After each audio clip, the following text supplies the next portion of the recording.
का हसमुख भाई से मिला। अमेरिका से कब आए? मोहित ने कहा। यह सुनकर यशवंत ने कहा, कल ही आया हूँ मामा।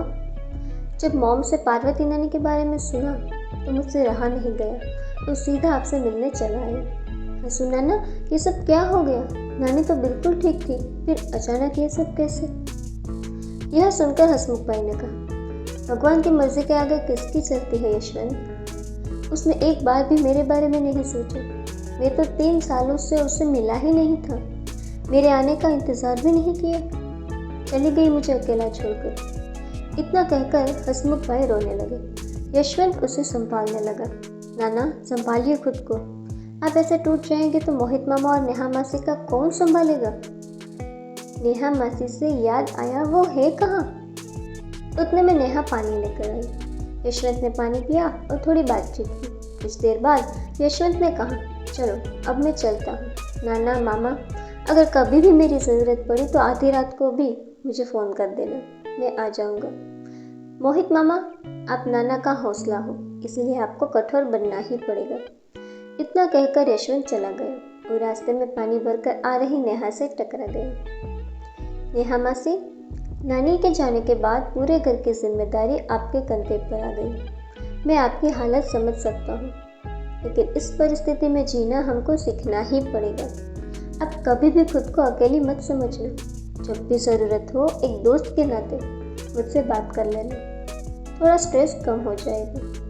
इतना कहकर यशवंत चला गया और नेहा खड़ी खड़ी उसे जाते हुए देखती रही। मुंबई। सुबह शिवम और राजू अपनी ड्यूटी पर लगे हुए थे। सामने रेड सिग्नल था और इसकी वजह से काफ़ी ज़्यादा ट्रैफिक हो गई थी। उतने में एक लड़की फुल स्पीड से स्कूटी पर सवार होकर सिग्नल तोड़कर आगे बढ़ी। थोड़ी चली कि टायर पंचर हो गया। यह देख राजू ने जोर से सीटी बजाई और उस लड़की के पास गया। जब शिवम ने उस लड़की को देखा तो उसके दिल में जोर से सीटी बजी। गोरी सी नाजुक सी वो लड़की काफ़ी परेशान दिख रही थी। शिवम मुस्कुराता हुआ उसमें खो गया। रुको रुको, राजू ने जोर से सीटी बजाते हुए कहा। सर प्लीज़ मुझे जाने दीजिए, उस लड़की ने विनती करते हुए कहा। एक तो सिग्नल तोड़ा और ऊपर से जाने देने के लिए कह रही है। चलो लाइसेंस दिखाओ। सर लाइसेंस में जल्दी में भूल गई। नाम क्या है तुम्हारा? माया, माया मल्होत्रा। मिस माया, एक तो सिग्नल तोड़ा और ऊपर से लाइसेंस भी नहीं है। तुम रुको, मैं शिवम सर को ही बुलाता हूँ। अभी शिवम कौन है सर? यह अभी पता चल जाएगा। शिवम दूर खड़ा अभी भी माया को देखे जा रहा था। राजू शिवम को बुला कर लाया।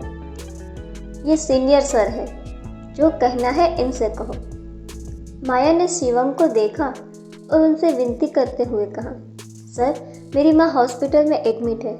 रास्ते में उसका एक्सीडेंट हो गया है और किसी ने उसे हॉस्पिटल में एडमिट किया है। मुझे जैसे ही फ़ोन आया मैं तुरंत निकल गई और लाइसेंस भी भूल गई। यह सुनकर राजू ने कहा, यह कहानी अच्छी है हाँ?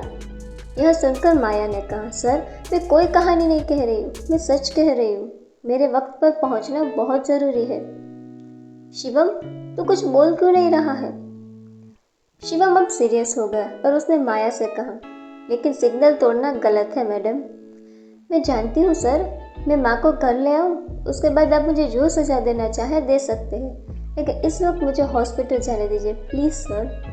ठीक है, जाओ। यह सुनकर राजू ने कहा, ये तू क्या कह रहा है शिवम? अगर ये झूठी निकली तो? मैंने इसकी आंखों में सच्चाई देखी है राजू, तुम हॉस्पिटल पहुँचो। यह सुनकर माया ने खुश होते हुए कहा, thank you sir, thank you so much. Maya ने स्कूटी स्टार्ट की, लेकिन टायर पंचर था। यह देखकर माया रोने लगी। ये शिवम से देखा नहीं गया, इसलिए उसने कहा, चलो मैं छोड़ देता हूँ। यह सुनकर राजू ने कहा, ये क्या कर रहा है शिवम? अभी कुछ मत बोल प्लीज़, गाड़ी की चाबी दे। राजू ने गुस्से से जेब से चाबी निकाली और शिवम को दी। बैठो।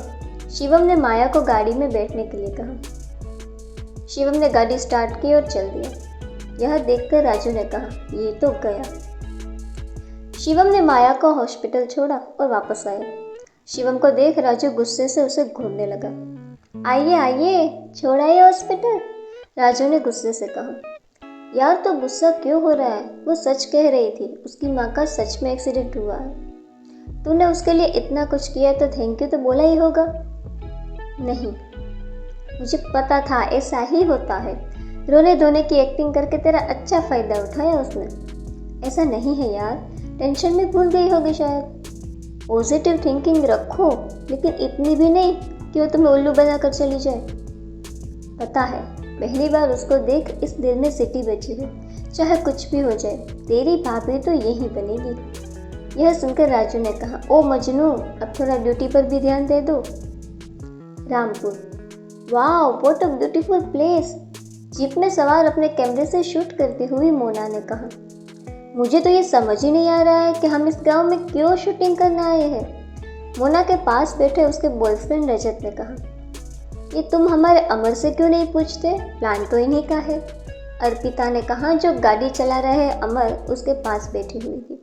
अर्पिता की बात सुनकर अमर मुस्कुराया और कहा, ये गांव काफ़ी पुराना है और यहाँ के रीति रिवाज, परंपरा, मान्यताएं सब पुरानी है। इस गांव में अगर थोड़ा सा भी बदलाव मैं ले आऊँ ना, तो अपना काम सफल समझूंगा।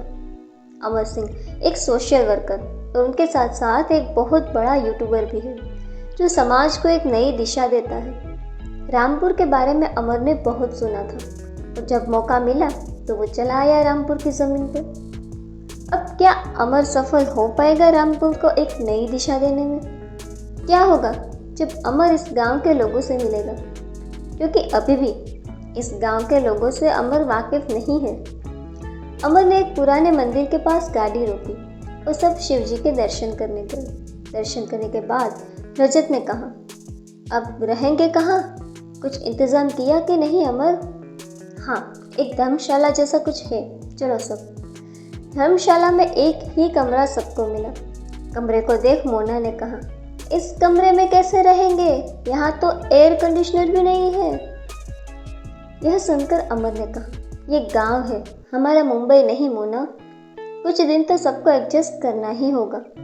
अभी कुछ देर आराम कर लो, शाम को हम ये गांव देखना है।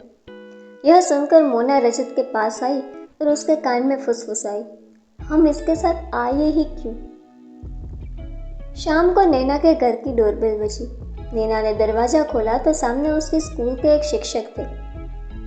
यह नज़ारा वहाँ से गुजर रहे गांव में के एक आदमी जगन ने देख लिया। शर्मा जी अंदर गए और यह देखकर जगन दौड़ता हुआ सरपंच जी के घर की ओर निकल पड़ा।